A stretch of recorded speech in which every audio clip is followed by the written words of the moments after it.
Get ready to be inspired, empowered, and downright fabulous.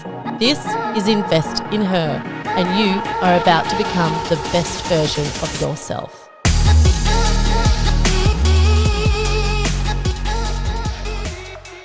For this episode of Invest in Her, we have Nicola McDougall. He's award-winning property and finance journalist, author, business owner, successful property investor, and current chair of PIPA, which is the Property Investment Professionals of Australia. Welcome, Welcome, Pippa. Well, thank you. Yes, as a representative, welcome, Nicola. Thank you. That's my intros are getting longer and longer. Well, I know, and Makes me a little embarrassed. There was more I could fit into that, but I was like, Please don't. Let's just try and keep it brief. Thank you. Nicola, I'd like to always start off with this question. How did you invest in yourself this week? Well, the last few months I've been really investing in my wellness. Which sounds a bit cliched, but I really have. So that means I've been working with a naturopath and a nutritionist and really sort of changed my diet around. So I've been eating a lot of kale, but I do like kale. Strangely, most people don't. And really ramping up my exercise. I'm making sure I'm doing 10,000 steps a day. Plus I also do other sport. I do some other sports which were on just a bit of a break over the next couple of months, but I'm into dragon boat and outrigger canoe. Oh my racing. God! I don't actually think I've ever heard of that. Yeah, so this morning, very early before I drove down here to the Gold Coast, I got up, put on my sneakers, and did 10,000 steps along the Brisbane River. Amazing! Do you have a little Fitbit? Count your steps. Oh, this also does see when I do dragon boat racing or other paddling, it actually it tracks it for that as well. So that's just predominantly why I have it. With the dragon boat, is it a rowing? So it's a big dragon boat which fits 20 people sitting side by side, so 10 by 2. So you paddle technically on one side in racing, but when you train it's on both. And I'm a very proud member of the Sunshine Coast team, and we are one of the best clubs in the country. Oh, if I do say so myself. Well done. We just won a lot of medals at the national championships. So, congratulations! And qualified for the Worlds next year in Italy. Oh, off to Italy. Well, I wasn't in those crews because I was over in New Zealand at the time, but our club has qualified for a number of categories next year in the World Club Crew Championships in September in Italy. So I will be trying my hardest to make one of those crews. Excellent, definitely. That's what I like to do in my spare time. I didn't know that about you, so that's amazing. I have a lot of energy, generally speaking. Hence the intro. Yes. Well, as an author, you have got two well-recognised books. Let's start with. So one is the third edition of the Property Investing For Dummies, which you have recently released. That's right. Which is very exciting. And secondly, we have you are the co-author of The Female Investor, Creating Wealth, Security and Freedom Through Property, which obviously I love. Thank you. I love it that you love it. Yeah, I love it that so many people love it. Yeah, it's amazing. And it's a great book for women and how to educate themselves in property investing, how to start. It's a really non-biased view on how to start in property investing. And it includes the fundamentals of property, the market, strategies, and all round, just a really easy read. It even has a checklist at the end of each chapter, which is really great, I think personally, because it's not only providing you with the knowledge and educating you, but it's also making you take actionable steps, which is part of, I guess, the biggest problem, I guess, when we get to property investing, particularly as females, isn't it, is taking that next action. Well, I think there's a lot of people out there that have said, if only I'd bought property back then. And a lot of people that get paralysis analysis, especially these days when you do have so much, in the media, you have a lot of data available, far more than you ever did before, and a lot of people spend a lot of time down rabbit holes of which they never come out. So they often don't do anything. So that's why we had the to-do lists in the book to make sure that people actually took action because you do, at some point, you do actually need to buy something. Yes, yeah, and analysis paralysis is a real thing, and it happens in everyday life, but particularly with those bigger, sort of larger investments that females will take on. We feel like we need to be perfect at everything.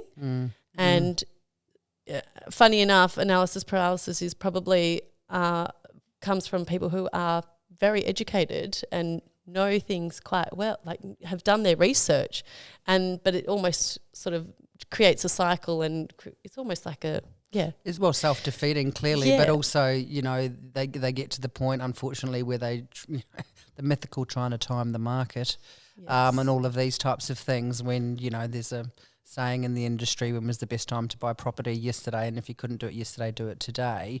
But I also believe it's also buy a property when it's the right time for you. It doesn't matter what the market's doing. It really doesn't, because if you've done your research or you're working with experts, you buy within your budget in a variety of locations that suit you.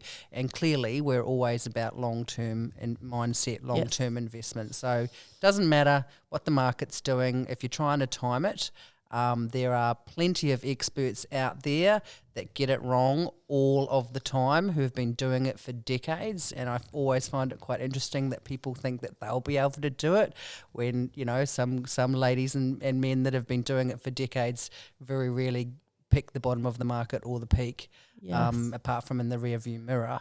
So that's important that people get educated, whether they're male or female, get educated, but also at some point you do need to take action. Yes, yep, that's right. Well, as the co-author of The Female Investor, I'd like to know what motivated you to write the book, and what did you want, what was the message that you were hoping to convey to your readers?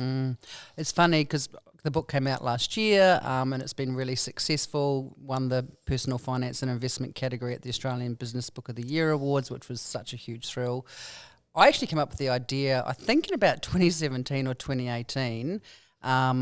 Honestly, I cannot tell you I don't think I had an epiphany or anything like that. I just went, one day I really should, write a book. I really want to help women. I am formerly a single property investor, single female investor. I think I just got engaged at the time. Maybe it was putting down on paper everything I'd learned. Clearly, while this is, my books that have come out in the last couple of years that have my name on the cover, I have helped a number of other people write books as a ghostwriter in the years gone by. I don't do that anymore. So maybe it was like, geez, I'd like to put a book out that has my name on it. So I did pitch it into Wiley, who's my publisher, several years ago, and they were super keen. And then I just got really busy and parked it. 2021. I think it was 2021. When did that? 2021. Yeah, 2021. I caught up with my friend, one of my friends, Kate Hill, who lives in Sydney. We were actually at the Opera Bar having tapas and mocktails. And mocktails being good. Is this Nicole? Yeah, I think it's more Kate than Nicola actually. And then we had this really long catch up, and then right at the end, like these things happen all the time, right? Right at the end of a really long catch up, the gold comes out, which was, I just sort of kind of mentioned about how I had this book once because I'd never mentioned it to her before, and she's like, man, that's a really good idea. You need to do something with that. And she said, I love that idea. I'm really keen to help women as much as I can. And I'm like, I've just got too much going on. I don't know if I can, do it by myself. So that's when we decided to join forces, and I'm so glad that we did, because the book is a combination of the contents of our heads, but also our experiences, which are similar but different. And both of us, all we wanted to do was to help inspire women, educate them, give them the information they need to make informed decisions themselves.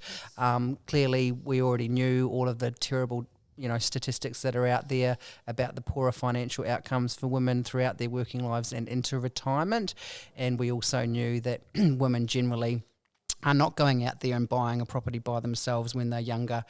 Many of them are struggling to purchase a property post-separation or divorce. So I guess for us, we just wanted to do our bit in an altruistic way, because no one makes any money from books, an altruistic way of women, of a two-generation ex-women who wanted to really hand over some of the information and the experience and knowledge that we had to help sort of educate I would like to, I said that I would like to sort of, help create the first generation of financially independent women, and the female investor, I hope, was the start of something like that. Yeah, amazing. Well, I definitely, I think there's definitely a good cult following for the book, and definitely in a good way. and the female investor, you're sort of a trailblazer in that sort of space, because there isn't a lot of women doing what we do in terms of ensuring that women are financially secure. So I think it's amazing, and I think you have definitely got it in the right spot. Thank you. And like you said, though, it was also about the fact that there are a lot of property investment books out there, generally speaking, written by men, and many of them are very good books. Yes. But our one is very different in that it's written by two women, and it's written predominantly for a female audience, regardless of the fact that the property investment information in there is gender non-specific. That was very unusual that it was actually written by women for women. Yes. And certainly for me, as the chair of Pippa as well, I guess trying to, you can't be what you can't see. So if I can at least put forward my experience and my journey, women might be able to see themselves in that. Yeah, amazing. And so since you've published the book, Nicola, with your experience and knowledge, obviously you wrote the book, having done lots of investing previously. Do you feel like you've continued to practice what you preach now in 2023?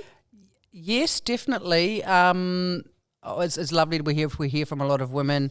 I think what's been interesting is that when I wrote the book, I was married, and now I'm separated, and we're both, my ex-husband, and he's technically still my husband, getting on very well. We just decided not to, be a married couple anymore.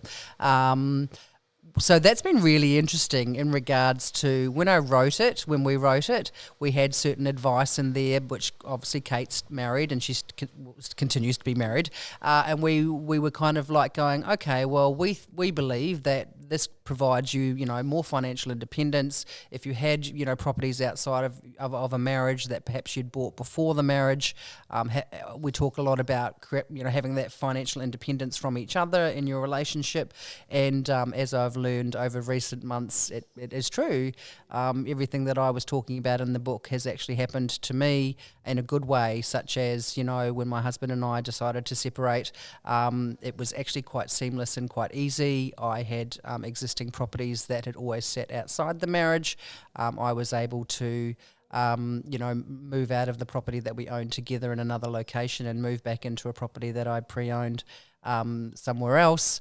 And we've actually had, and then that's also meant, look, if we only had the one property together, we would have had to sell it at the start of this year, and the market was terrible. Yeah. So because we also are getting on quite well, very well, we've had conversations where we have decided to give ourselves some time to decide what to do, and to also sort of saying, okay, well, let's talk about it a bit more next year. But I guess the thing is, what I'm trying to say is that we didn't have to have a fire sale of that property. Yes. Because it was the only asset that we owned.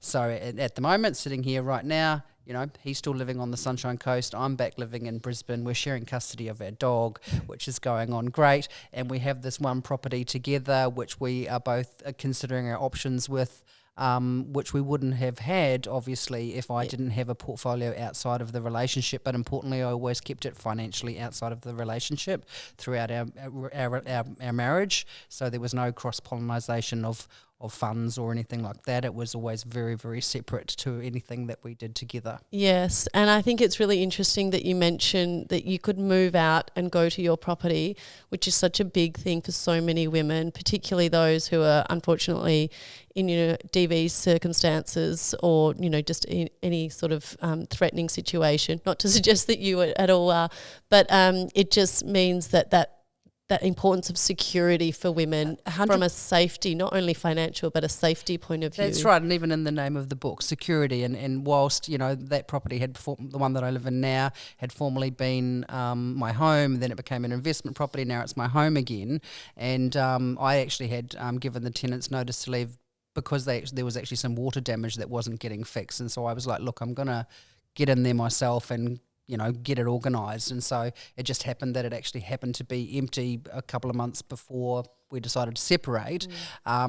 But at the moment, clearly, even if you wanted to separate from your partner, where are you going to go? The rental market is appalling. There are there are very few rental properties available. They're probably not affordable to the majority of people as a single person, a single person who may also have children, if you are thinking about leaving or things like that. So it is about that security, and actually as fundamentally simple as having somewhere to go.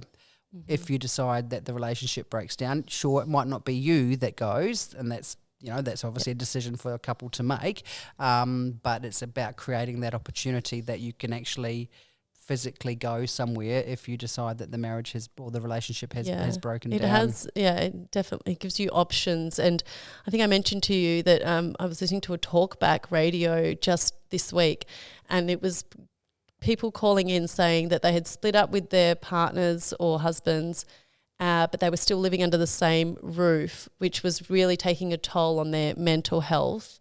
But the primary reason for this was cost. So they couldn't afford, or they couldn't find a rental suitable for them to move out to. So they were still living under the same roof, sharing the same life, but separate, which was taking a big toll on their mental health. So I think these are all really important things to consider, certainly for anyone going into a relationship and thinking about where you stand with your security and financial situation. Exactly, and I've got that even in my own social circle. That's a situation is happening, and I couldn't. The house that I lived in with my ex was quite small. I couldn't imagine if we still had to keep living in there. I mean, it would have just been very tricky. You know what I mean? Yeah. So I guess, that's the main issue for anyone at the moment. Is just that there's just an undersupply of housing available, whether you're a renter or not. It's very difficult to become one. Someone generally probably has to go or wants to go, but often these days they can't go, and I think that just makes me feel quite unwell about being in an environment which most of the time is not DV or anything like that, but it would just be still very awkward, be very awky, man. We're just like, oh, how you going? Yeah, morning. Yeah, good. How's your day? Yeah, good, thanks. I don't know. Yeah. It's not funny at all. It's not funny. I'm not laughing about that situation at all, because it's not right that people have nowhere to go because of the rental market. Yes. It's not. Yeah. But I'm just saying that, going back to a couple of questions ago, that is what I've learned since the book came out, was the things that we talked about. You didn't know it at the time. I didn't know it at the time, but they were true. Yeah, interesting. So just on that, when we're talking about divorce, I'd really love for you to just explain to us, because we, uncovered a bit of a stat around women, being that only 34% of women who separate manage to own a home within 5 years, and many of them will never own a home again, with divorced women being 3 times more likely to rent at the age of 65, which is quite a impactful stat. So this comes from what we now hear is divorce tax. So give us a little rundown on what is divorce tax. Yeah, this is a new term that I've only come across recently myself, and it actually came from a Victorian parliamentary inquiry on stamp duty. But they got some independent, I don't know if it was independent, but they got some expert analysis done, right? And they were really originally looking at, the impediment that stamp duty is for everybody, let's be honest. Yeah. I tried to explain stamp duty to a New Zealander the other day, so that was interesting, because they don't pay stamp duty in New Zealand, and they just couldn't understand, what do you mean you got to come up with 30 grand? What for? And I'm like, well, there's the rub. Who knows? But anyway, so there's this. So they were looking at this, and so during the course of their research, they found that statistic, which was 34% of women who are separated or divorced, only 34% of women who are separated and divorced will actually go on to own a home within 5 years. That goes up to 44% within 10 years. So what that shows you is 56% of women, and I don't know if this was a Victorian study or a nationwide one, I'm presuming it was Victorian, but let's be honest, that's probably quite receptive, quite similar to most other capital cities, definitely. So 56% of women who are separated and divorced will probably never own a home again. Yeah. And that is just horrific when you hear that statistic, and you know, because a lot of women clearly, you know, the standard, I guess the traditional way is to buy a home with your partner, with your long-term partner. Yep. But up to 50% of long-term relationships end in separation or divorce. Yep. So what that's saying is that more than half of the women who were perhaps formerly a homeowner, even if the property is sold, will not be able to recycle their funds from a property that they may have owned with their partner into another home. And they're going to be a renter for the rest of their lives. And that's also another term that came up. I saw some research last year. It's called getting stuck in a poverty trap, where they are in that they may have been a homeowner, and then they often, when the relationship breaks down, they might be in their 40s, maybe early 50s. Many of them may have been out of the workforce for quite some time. Many of them may have been in the workforce, but in a part-time or casual capacity. So when the relationship breaks down, they, you know, may get to stay in the family home for a period of time. Clearly, they still need to be able to service the mortgage. Well, probably a lot of them are not going to be able to do that on the books, you know, because they haven't been earning the income. And if, for example, the former family home is sold, and even if perhaps they have had some capital growth uplift, most of them, unfortunately, are not going to be able to, you know, to recycle, for want of a better term right now, that into a home. Yes. And as we know, as we age and we head into retirement, your family home or owning property is going to make the biggest difference to you in retirement, because we hear, unfortunately, of a huge volume of people who are retired and renting still, and or still trying to pay off a mortgage on the pension. Which makes sense. I mean, you've got some stats in your book all around that, so I'll just rattle off a couple of them. So by the time a woman retires in Australia, her average superannuation balance is 17.4% lower than the average male, much more in some industries such as finance. A third of women will wind up with no superannuation at all, so they're completely relying on the pension, which at $500 a week, if you have to take rent out of that, you're really living on the poverty line. But you can't survive. It's not. It's just not a realistic life. 70% of women will rely on government pensions, as we just mentioned, and more elderly women, which we've been seeing a lot of in recent years, particularly in the sort of over this last boom in Queensland, is more elderly women will be living in poverty than men in Australia. So we're seeing a huge return to work, or at least trying to return to work, for retired women who have come out of relationships and now they need to find work again. So they're coming out of retirement to be able to survive. So and they did also, with the stats, a lot of more elderly women than men sell the family home and move into rental accommodation because they don't have the funds to survive week to week. Actually, interestingly, I was looking at some stats yesterday because that's what I like to do. I love stats. I love this. A stats nerd. Even though I didn't do very well in my high school stats assignments, but look at me now. So there you go. Seemingly, I was looking at some federal government statistics yesterday about gender differences in superannuation. Seemingly, by about 2040 or 2050, so by that stage, look, will I still be alive? Possibly. I probably will be, but I'll be quite old. You'll still be alive and be younger than me. But still, we're talking about, say let's call it 30 years' time. They think that there might be some, have been some improvement towards the disparity between the super imbalances because clearly a lot of women who may be starting work now will have access to, the higher superannuation contributions throughout their working lives. But then we still have a fair amount of time when a lot of women will take time out of the workforce because they've got children or they're child rearing and things like this. So I don't know that perhaps I don't think in my lifetime there'll ever be parity, and unless there's some type of policies that come in that continue to pay women super when they're out of the workforce in some way, and some businesses do that. Yeah. There probably won't ever be. Because this is just biology, man.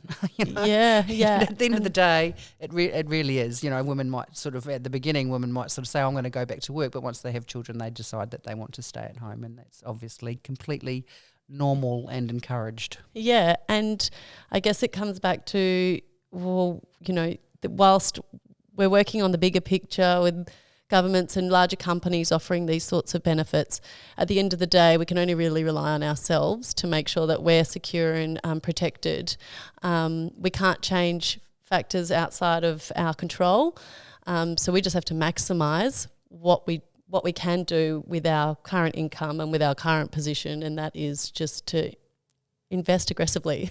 Well, exactly. And I think what we really tried to do with the book, The Female Investor, was to provide like the baseline level of information for women, and to also, as you would know in the chapters, at the end of each chapter we've got a case study of real life women. Yes. Who they are real. Yeah, I love that. Yeah, their names might have been changed for privacy reasons, but they are real, and those stories of them are real. That's what happened to them, and some of them have got quite big portfolios. Others struggled, and really, they're winning at life because they managed to buy one property. And I think what we really wanted to do was to give women and all the men that have read it too, which is great, the information that they need to so they start to understand and believe that you can make a difference. And invest or buy property on a more modest income. And that's certainly what we wanted to do in regards to inspiring the younger generation of women who may be, in their 20s, in their up to mid-30s, or in their 30s, certainly in your 20s, that if we could inspire them to actually take action now. And what's different with our book is that we are not suggesting that you need to own 6 to 20 properties like a lot of the stuff that's out there. If you could just own 1 or even 2 properties independently and held them over the long term during your life, it'll make a huge difference to your financial outcomes throughout your life, but certainly into retirement. And also it'll mean that you're financially independent, and that we have never had a generation of women who've been that, and that's what I really, really want to help create. Yeah, amazing. I love that. And I guess, what we always say is your first property is your hardest. There's no doubt. And the most important. Yeah, and it's, the most important. Get that one right, and you can scale and really, create a really impressive portfolio. It's getting that first one is the hardest, but it's, the most important. Exactly, and that's why we see those stats all the time, which, with my Pippa hat on, we're always trying to rail against, a greedy investor, all these people that own 6 properties, the statistics just do not support that. 71% of investors own 1 single property. And then it pushes up to 90% of all investors own, 71% investors only own one property, right? Another 19% own 2. So 90% of all investors out there in Australia right now own either majority own 1 or 2 properties. So we're not talking about these land barons, or baronesses, but generally they're barons. We're talking about people that generally only buy 1 or 2. Now, why do they do that? Why have they only bought 1 or 2? Often it's because they stuffed up their first one, because they didn't get the first one right. And then they're stuck, right? Maybe they inherited one from a family member or something like that. But I think the importance is these days, I reckon those stats are going to change. I would like to see more people that own 2, right? They have that percentage that own 2, because that does start to make a big difference. One's makes a difference, 2 makes more of a difference. Yes. But I think people are much more educated these days than they used to be. And instead of taking a stab in the dark, I'm going to buy a house or a unit around the corner from where I grew up, or because my friend John told me I should buy down the street from his house. Yep. They're working with experts, they're getting educated, they're following bona fide experts online, through podcasts and things, and, and even engaging experts to help them. I think that we'll start to see, much more successful results for investors out there, so they won't just be stuck with the one, Yes.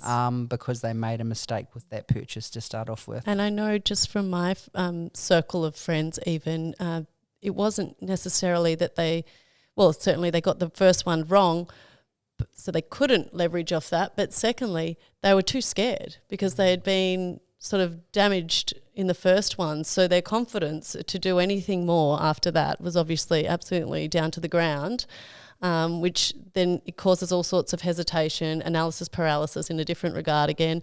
But, getting that first one right is definitely...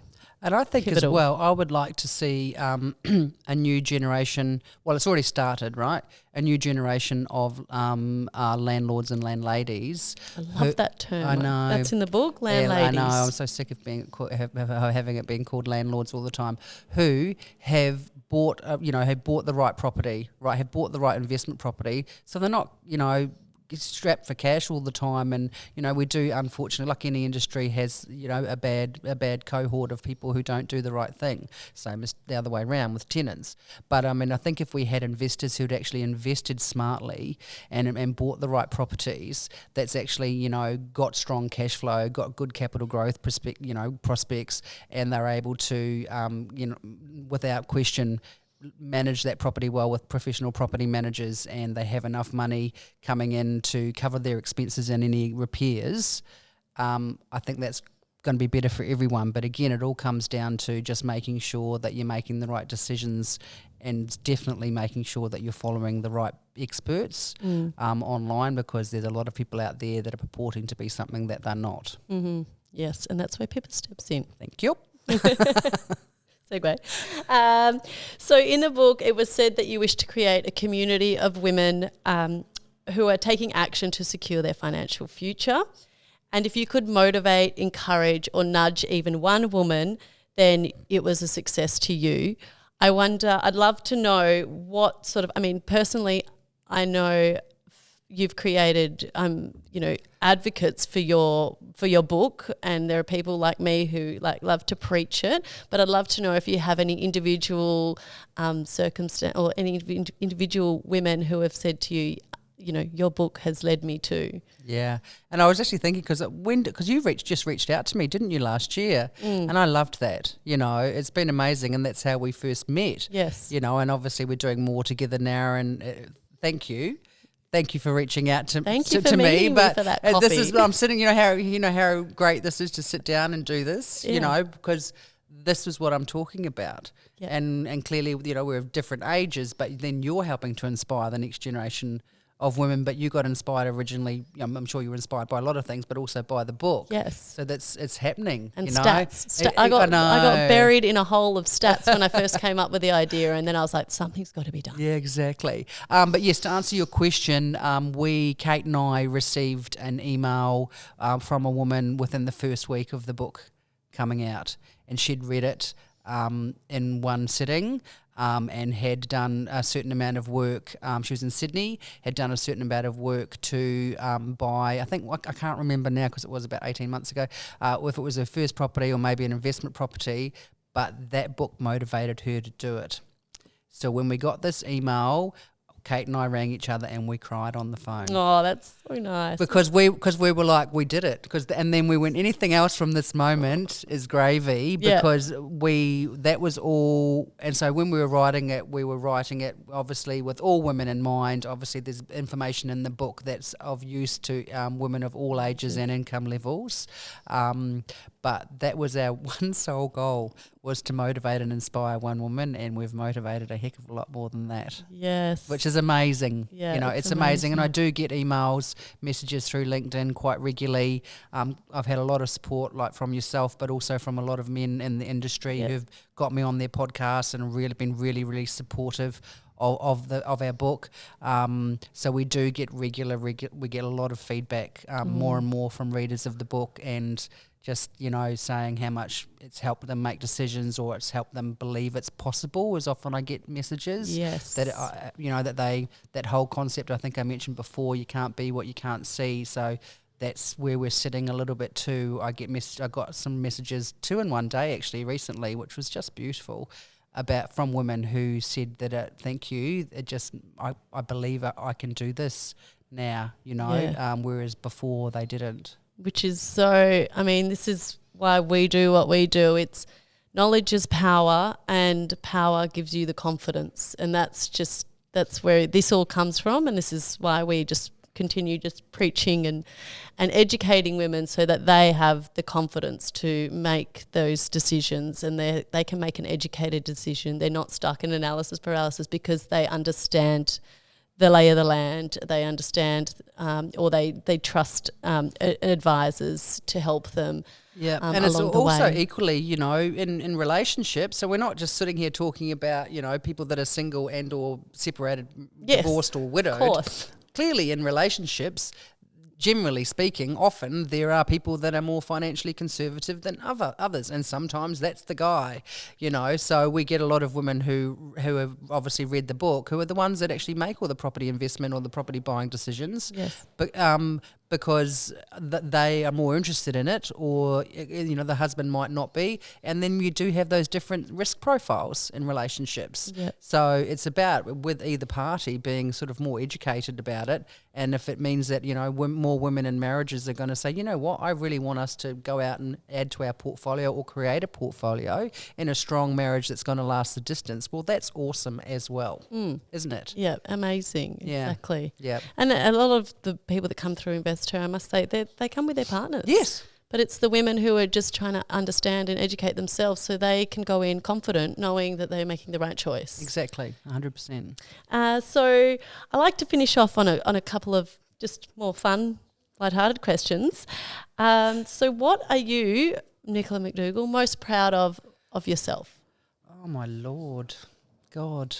This is where It's a very tricky. This is where the empowering woman part steps in. Yeah, exactly. Well, you have to toot your own horn. Oh, I know. I exactly. I mean, I am very proud of everything I've achieved in my career. Obviously, I've risen up in a male-dominated industry, and I'm very proud of being on the Pippa board, which I've been on for 9 years as a volunteer, and then last year I was elected unopposed as the chair. So I'm very, very proud of that. And clearly, I'm very proud of the female investor and being able to, I guess, because this is what I've always believed in. I've always done this myself. From when I was in my 20s and my early 30s, I started investing as a single woman. It wasn't easy, but now 20 years later, the fruits of my labours are starting to come, together. It's amazing, So I'm really proud that for whatever reason that day, 5-6 years ago, I had an idea that I really should write, and I remember writing the chapter headings for the book down in one go. And I went, oh my God, this is actually a really good book, and I sort of rustled it together. So that, I guess, for me as someone who doesn't have children biologically of my own, I love that this could be my legacy. Yeah. So that's I guess that's what I'm most proud of, and it's done far more than I could possibly dream. The book and the community that we're creating together, and yourself included, it's done far more than I could possibly have dreamed of. Oh, that's a beautiful summary. Thank you. And one last question is, if you won $10 million tomorrow, what would you do? I would pay off my mortgage, although that's only quite small on my house, and I would invest the money in other property. That is not a loaded question, by the way. It's completely up to you how you answer. Yeah, I would do that. It's funny though, I'd probably stay because I live in the inner city of Brisbane in a really cool building, and I probably wouldn't go anywhere else. I'd probably just pay off my mortgage. I bought it 10 years ago, so it's done quite well. So I would stay where I am, invest in property. Look, would I continue doing what I'm doing? I probably would for some time. There's some life left in the old girl, but I do have goals outside of my property writing. I was actually recently appointed to the Queensland Writers Centre board, which is really exciting for me. I'll just add that one to the bio. I know, it's just getting ridiculous. So I would probably look to maybe in 5 years or something transition. I do have some other creative pursuits that I'm really looking forward to exploring and hopefully achieving, later in life after I've moved on perhaps from my Pippa chair role, but I will always, I would probably write a few more female investor books as well, because each one of those chapters could be its own book, but it's about finding the time to do that. So if I did have that extra cash flow from a quite significant property investment portfolio, you would find me in my writing room in Brisbane, writing probably a book a year for the next 5 years. The beauty of passive income, right? So, Nicola, thank you so much for joining us. You are going to be a special guest on our panel at our event, The Power of Women in Property, where all of our guests will also receive a complimentary copy of the book. I'm very much looking forward to it. We're so excited. Because you know what? I never had a book launch. Well, for the book, because it was COVID. Well, it was kind of like the tail end of COVID, and the bookstores weren't supportive of in-store events. So I've never had an actual event that includes the book. So I'm really excited. Great. Bring your Sharpie and you can sign them all. We'll put you on a table at the end and you can sign them all away. Just make sure I'm fed with champers at the time there'll be plenty of champagne. That's the only way we roll, all right? Sounds perfect. Thank you, Nicola. I really appreciate it. And I'm looking forward to seeing the next chapter of our friendship and our goals and our community. Me too. Thank you so much. Thank you.